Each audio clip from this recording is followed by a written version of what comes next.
At naalala ng Diyos si Noe, at ang lahat ng may buhay, at ang lahat ng hayop na kasama niya sa sasakyan.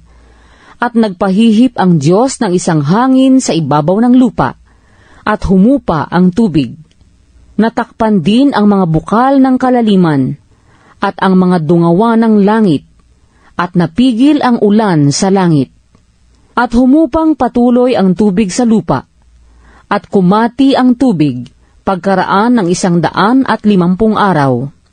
At sumadsad ang sasakyan ng 7 buwan, ng 17 araw ng buwan sa ibabaw ng mga bundok ng Ararat. At ang tubig ay nagpatuloy ng paghupa hanggang sa 10 buwan. Ng 10 buwan ng unang araw ng buwan ay nakita ang mga taluktok ng mga bundok. At nangyari, pagkaraan ng 40 araw, na binuksan ni Noe ang dungawan ng sasakyan na kanyang ginawa. At siya'y nagpalipad ng isang uwak, at ito'y nagparoot parito hanggang sa natuyo ang tubig sa lupa.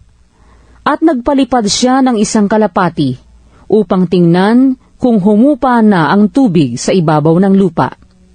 Datapwat hindi nakasumpong ang kalapati nang madapuan ng talampakan ng kanyang paa, at nagbalik sa kanya sa sasakyan, sapagkat ang tubig ay nangasa ibabaw pa ng buong lupa.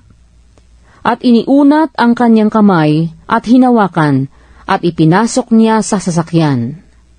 At naghintay pa ng muling 7 araw, at muling pinalipad ang kalapati sa labas ng sasakyan. At ang kalapati ay nagbalik sa kanya ng dakong hapon, at narito't may dalang isang dahong sariwa ng olibo sa tuka. Sa gayon ay naunawa ni Noe na humupa na ang tubig sa lupa. At naghintay pang muli siya ng 7 araw, at pinalipad ang kalapati, at hindi na muling nagbalik pa sa kanya. At nangyari, ng taong 601 ng unang buwan, ng unang araw ng buwan, ay natuyo ang tubig sa ibabaw ng lupa, at inalis ni Noe ang takip ng sasakyan, at tumanaw siya, at narito't ang ibabaw ng lupa ay tuyo. At ng 2 buwan, ng 27 araw ng buwan, ay natuyo ang lupa.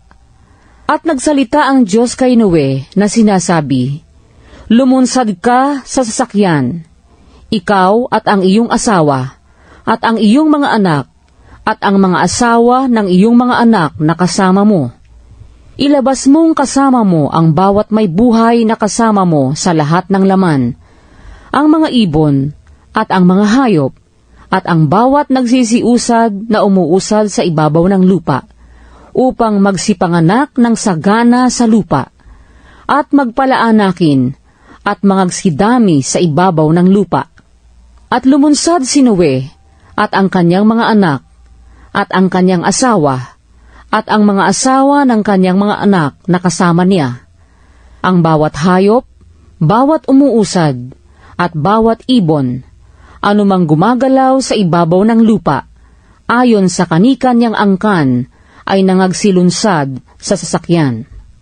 At ipinagtayo ni Noe ng isang dambana ang Panginoon, at kumuha sa lahat na malinis na hayop, at sa lahat na malinis na ibon, at nag-alay ng mga handog na susunugin sa ibabaw ng dambana.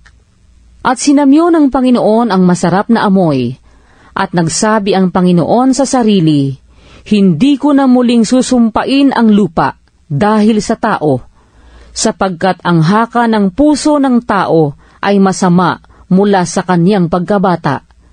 Ni hindi ko na muling lilipulin pa ang lahat na nabubuhay na gaya ng aking ginawa.